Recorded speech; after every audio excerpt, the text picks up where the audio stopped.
Section 1. You will hear two colleagues, Marcus and Ella, discussing a work project. First, you have some time to look at questions 1 to 5.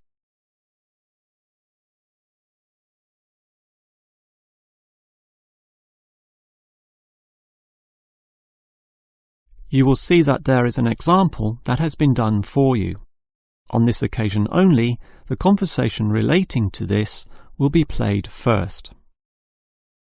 Okay, Ella, as you know, the deadline for this project is the end of the month, so we'd better plan it well.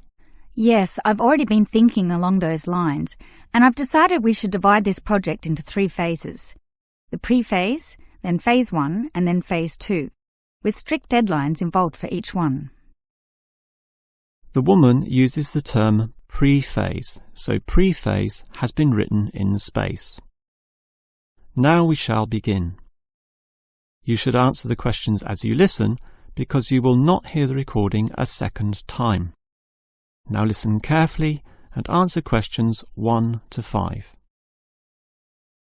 Okay, Ella, as you know, the deadline for this project is the end of the month, so we'd better plan it well. Yes, I've already been thinking along those lines, and I've decided we should divide this project into 3 phases.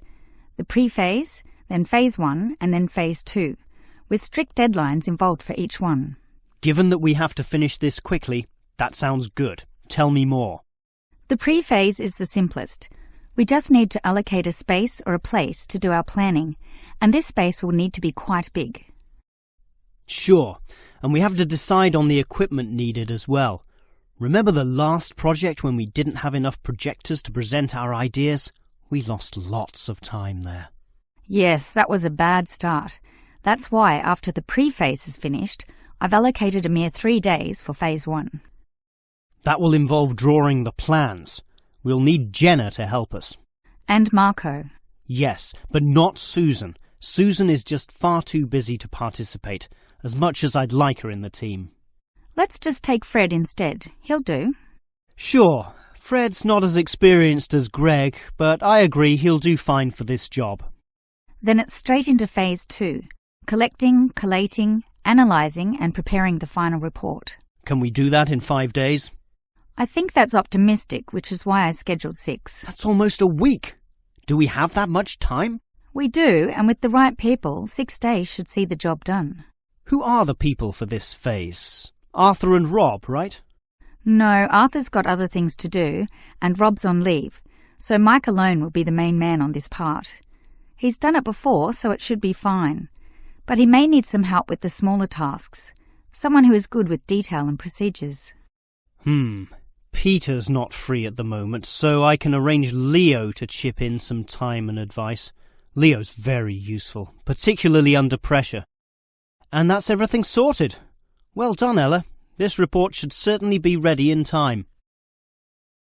Before you hear the rest of the conversation, you have some time to look at questions 6 to 10.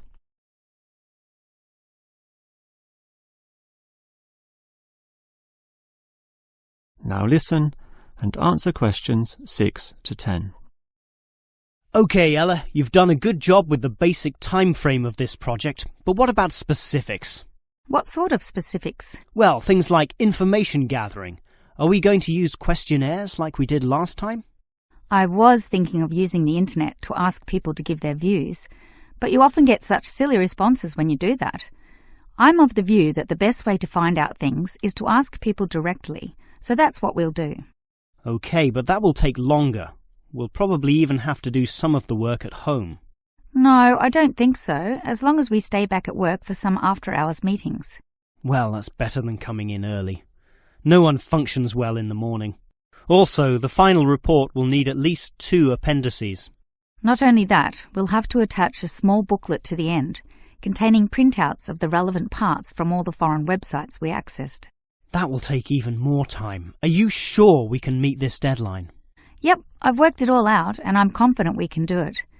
Phase 1 should be finished by the 5th, leaving Phase 2 to begin about the 8th or 9th. Now, there's a public holiday on the 10th, meaning that everything should be able to be submitted on the 15th. And after that, we can relax and celebrate on the 25th when the design division gives us approval to go ahead. Ha! You're assuming that the design division will approve this, and that's not guaranteed at all. Oh, come on, Marcus, be positive. You know this should be approved. In fact, I'm even planning the celebration when this is all over. Oh yeah? What's on the agenda then? Well, we definitely don't want to party in the office, do we? We'll want to get away from this place, and we're all too busy with our own lives and families to find a mutual time free for a dinner party. So I thought we'd just buy some nice expensive gifts for everyone who participated. We can just give these to the people here in the office. That sounds fine to me, but make sure they're not too expensive. The budget department will never approve the cost. Don't worry, I know how much I can get away with. All right, I'll leave that with you. That is the end of section 1. You now have half a minute to check your answers.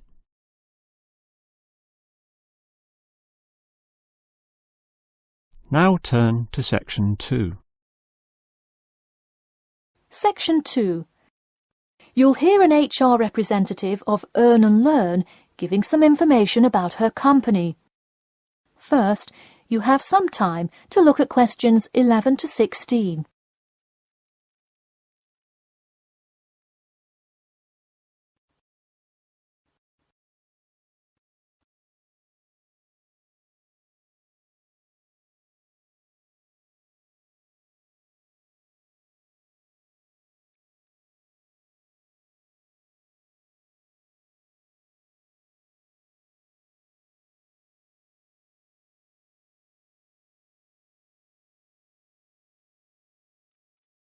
Now listen carefully and answer questions 11 to 16. Welcome to all of you. Can everybody see and hear me? Good. I'm Sarah Connor, an HR representative of Earn and Learn. I have been asked today to talk to you about our company. So, for those of you who don't know very much about the company, let me start by giving you some basic information about it. Earn and Learn started nearly 20 years ago. It is not a charity but a for-profit company that enables promising entrepreneurs to make money while traveling. During the past 10 years, it has grown rapidly and has gained great influence in most countries of the world. We have a partnership with the school and take a large number of recent graduates from the business school. So if you are a recent graduate, I'd say you can consider applying to our company. Before your application, you might be curious about what sort of places you could go to. There are 4 main locations, but you also have the freedom to submit a different location, and if they can make the necessary arrangements, you can go. The first country Earn and Learn established locations was the US, where you may choose from multiple locations, as long as you can commit to their more rigid schedule of August to December. Also, you could do the Australia internship. That one is really cool. You work at a wildlife shelter and learn about the business practices of non-profit organizations. You do have to be willing to commit 8 months for that one, though. Perhaps that's a long time to be so far away, but I would say it is really an amazing opportunity. I don't know whether some of you are in decent physical shape. If so, the South Africa internship is another exciting one.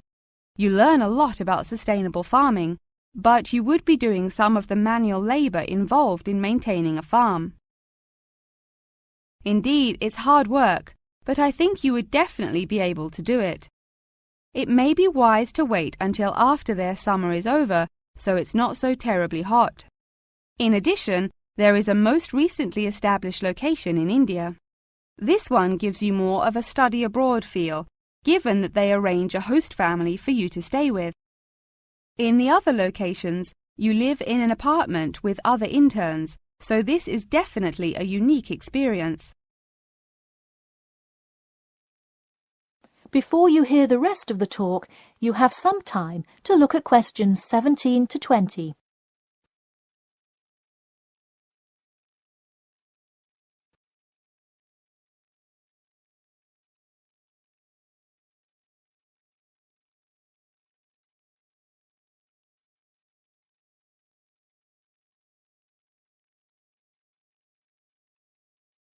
Now listen and answer questions 17 to 20.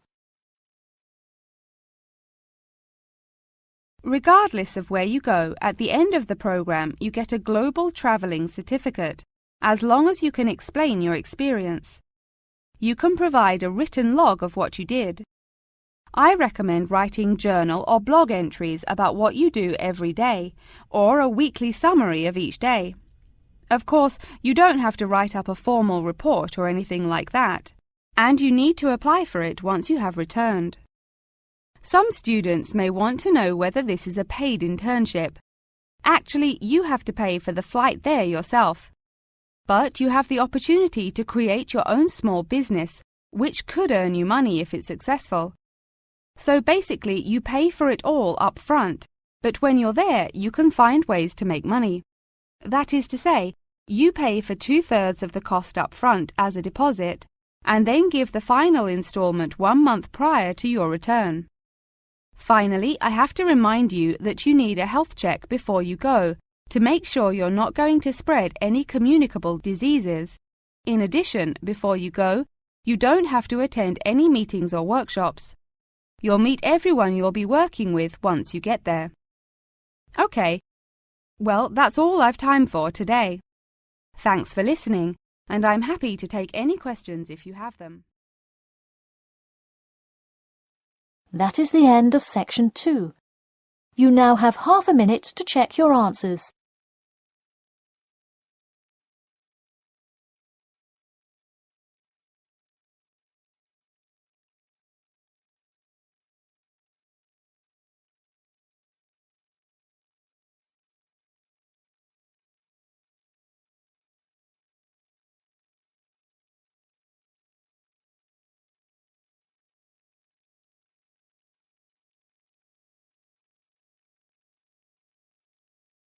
Now turn to section 3. Section 3. You will hear two students called Helen and Paul talking to their tutor about a nursing course. First, you have some time to look at questions 21 to 24.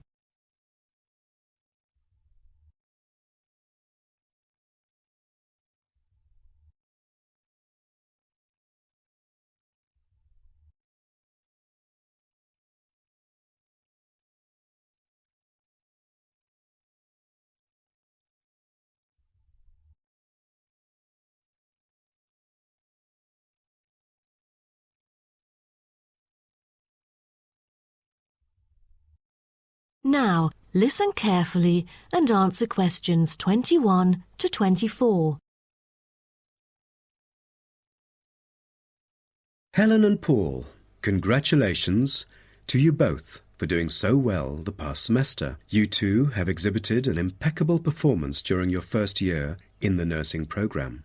I'd like to get some feedback from the two of you to better improve the program and to provide guidance for our prospective students. I'd like to start with you, Helen. So, first of all, which aspect of the program impressed you? Well, to be honest, when I was enrolled into the course, I was expecting a group of classmates my age. But as I stepped into the classroom for the first time, I was surprised by the diversity. Most were in their 20s, but there were also those in their 30s or even 40s. As it turns out, the intergenerational communication has sparked intense debate and new thinking, and I think that's something special about the programme that I appreciate very much.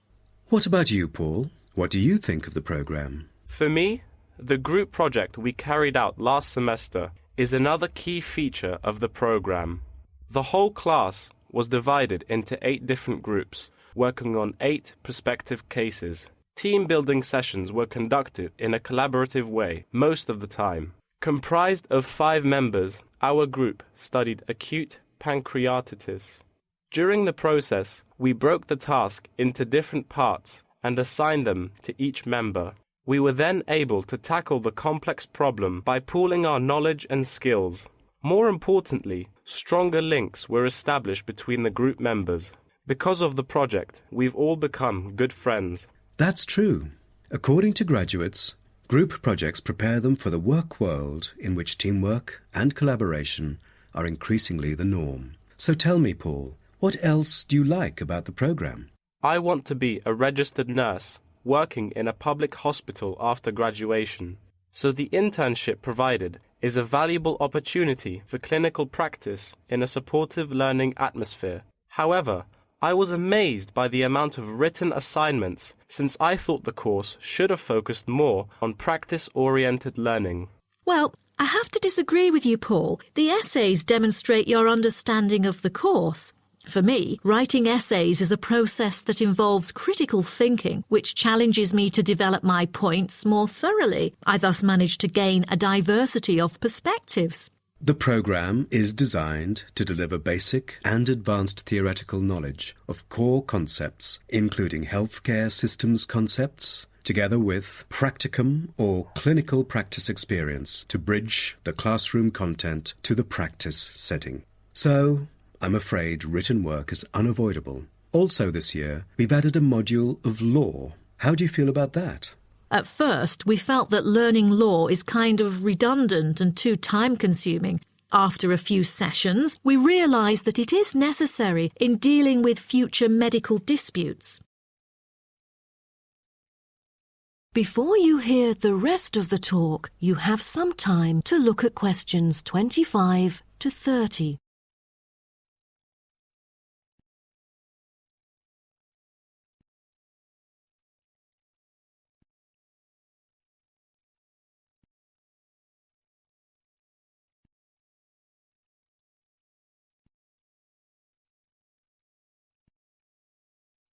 Now, listen and answer questions 25 to 30. Do you have any suggestions for prospective students? What bothers me most is handing in essays on time. I almost missed the deadline once because there were 3 essays due within the same week, so rationalizing your time is critical. Well, that's true. The lectures deliver so much useful information. I have poor memory, so I kept making notes and revisiting them on a regular basis. To my surprise, at the end of the semester, I have learnt the key concepts by heart. How was the research? I heard that it was quite challenging. How did you manage to overcome the difficulties? That's true. The majority of us had no clue how to carry out the research at first. Fortunately, when I was digging up reference materials at the library, I sought help from the librarian. She taught me about finding the appropriate resources and choosing the proper research methods. Have you checked out the online forum? Yes, it has become a habit for me to visit the forum regularly. In a sense, it extends classroom learning. It is where the students post academic problems that they come across and get support from the faculty members. Some of my classmates didn't do so well during the placement tests. I feel that background reading is necessary. Lastly, do you have anything to say to the freshmen? I was really ambitious at first, trying to get straight A's on my transcript. I made tons of notes and worked hard even on the optional assignments to get extra credit. I stressed myself out before having an emotional breakdown. After consulting my advisor, I found it important to set realistic goals. Don't push yourself too hard. It is wise to sort out your priorities. Thank you for coming here today and providing valuable feedback on the programme. Have a great summer break. That is the end of section 3. You now have half a minute to check your answers.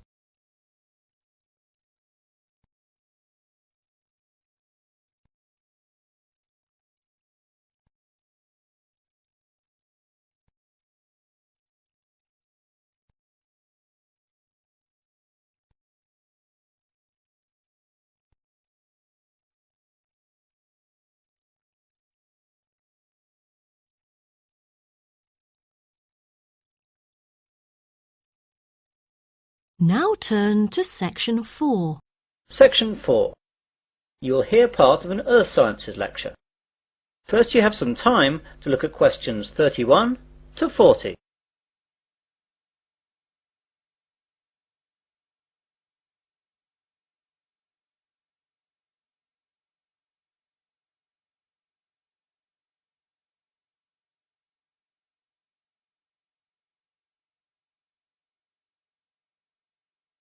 Now listen carefully and answer questions 31 to 40. Good afternoon and welcome to this Earth Sciences lecture. Today we're going to look at tidal waves, or more correctly, tsunami. Deep below the ocean's surface, tectonic plates collide, and every once in a while these forces produce an earthquake. The energy of such submarine earthquakes can produce tidal waves which radiate out in all directions from the epicenter of the quake, moving at speeds of up to 500 miles per hour. When these waves reach shore, they can cause enormous destruction and loss of life. Tidal waves are actually misnamed. They are not caused by tides. A more accurate word for them is the Japanese name tsunami, which means harbour wave. They are also sometimes called seismic sea waves, since they can be caused by seismic disturbances such as submarine quakes. However, that name is not really accurate either, since tsunami can also be caused by landslides, volcanic eruptions, nuclear explosions, and even impacts of objects from outer space, such as meteorites, asteroids, and comets. Earthquakes, though, are the largest cause of tsunami. Tectonic plates cover the world's surface, and their movement can be detected anywhere in the world. Some areas of the world are more prone to greater movement, and it is in these places that the largest waves can occur. Large vertical movements of the Earth's crust occur at plate boundaries, which are known as faults. The Pacific Ocean's denser oceanic plates are often known to slip under continental plates in a process known as subduction. And subduction earthquakes are the most effective in generating tsunamis. A tsunami can be generated by any disturbance that displaces a large water mass from its equilibrium position. In the case of earthquake-generated tsunamis, the water column is disturbed by the uplift or subsidence of the sea floor. Submarine landslides, which often accompany large earthquakes, as well as collapses of volcanic edifices, can also disturb the overlying water column as sediment and rocks slump down, and are redistributed across the sea floor. Violent submarine volcanic eruptions can create an impulsive force that uplifts the water column and generates a tsunami. Conversely, supermarine landslides and cosmic body impacts disturb the water from above as momentum from falling debris is transferred to the water into which the debris falls. Generally speaking, tsunamis generated from these mechanisms, unlike the devastating Pacific-wide tsunamis caused by earthquakes, dissipate quickly and rarely affect coastlines distant from the source area. Tsunamis are very hard to detect, since they cannot be seen when they are in the deep ocean. The distance between two wave crests can be 500 kilometers, and because of this, the wave height is only a few feet. Because the rate at which a wave loses its energy is inversely related to its wavelength. Tsunamis not only propagate at high speeds, they can also travel great transoceanic distances with limited energy losses. As the tsunami reaches shallow water, however, its speed decreases, but the energy it contains remains about the same. Instead of travelling fast, the wave rises high. The National Oceanic and Atmospheric Administration has set up a seismic detection system to monitor earthquakes and predict the possible arrival of tidal waves for Pacific countries. Buoys at sea can also detect water pressure changes that can indicate tsunamis moving through the ocean. But when tsunamis originate near the shore, there is often little chance to warn people. Let's look at some examples of tsunami and their causes and effects. Some can be relatively harmless. In 1992, an offshore landslide caused a tidal wave of only about 3 feet high that struck at low tide, so Humboldt County, where it hit, got off easy with no casualties.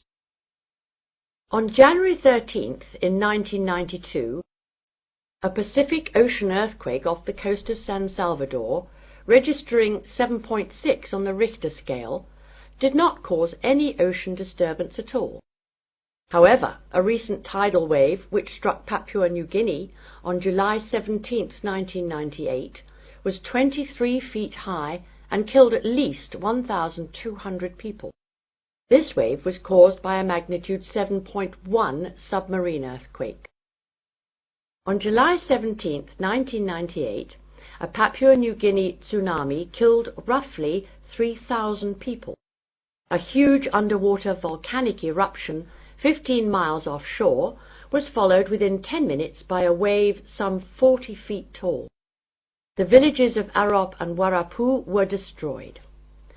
One of the worst tsunami disasters engulfed whole villages along Sanriku, Japan, in 1896. An underwater earthquake induced a wave of 35 feet, drowning some 26,000 people. Finally, about 8,000 years ago, a massive undersea landslide off the coast of Norway sent a 30-foot wall of water barreling into the uninhabited north coast of Europe. If this were to recur today, as scientists say it could, almost anywhere in the world it would cost billions, if not tens of billions of dollars, to repair the damage to coastal cities and kill tens of thousands of people. That is the end of section 4. You will now have half a minute to check your answers.